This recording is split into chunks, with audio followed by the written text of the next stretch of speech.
ট্রেনের সামনেই সুর তুলে দাঁড়িয়ে আছে এক হাতি এবং কাঞ্চনজঙ্ঘা এক্সপ্রেসের কার্যত লোকো পাইলটের তৎপরতা এক্ষেত্রে লক্ষ্য করা গেছে। বাঁচিয়েছে বন্য প্রাণীর এবং সেক্ষেত্রে খুশি পরিবেশ কর্মীরা। ঘটনাটি ঘটেছে জলপাইগুড়ির চাপমারির বনাঞ্চলে। জানবো বিস্তারিত, আমাদের সঙ্গে যুক্ত হয়েছে প্রতিনিধি টুপাই হোল। টুপাই, কি জানতে পারছো?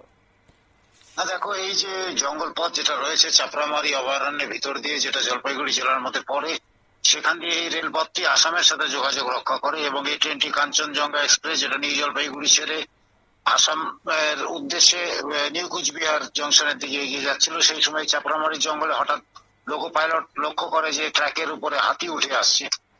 এবং এটা আমরা জানি যে বন দপ্তর এবং রেল দপ্তরের যৌথ উদ্যোগে ইতিমধ্যে এই সমস্ত জঙ্গলের মধ্যে যে রেলপথগুলো আছে সেখানে একটা নির্দিষ্ট গতিতে, খুব অল্প গতিতে ট্রেন চালিয়ে নিয়ে যায় লোকো পাইলটেরা। সুতরাং যখনই ট্র্যাকের উপরে সে গজরাজকে দেখতে পায় এবং দ্রুত স্পিড কমিয়ে আনে এবং ট্রেনটিকে থামিয়ে দেয়। বেশ কিছুক্ষণ ট্রেনটি দাঁড়িয়ে থাকতে বাধ্য হয় যতক্ষণ না হাতিটি ট্র্যাক থেকে সরে যায়।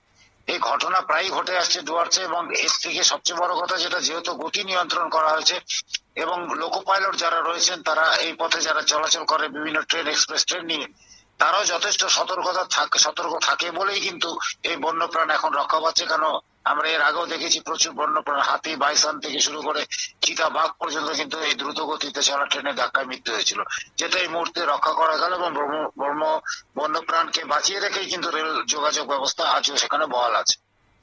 ধন্যবাদ।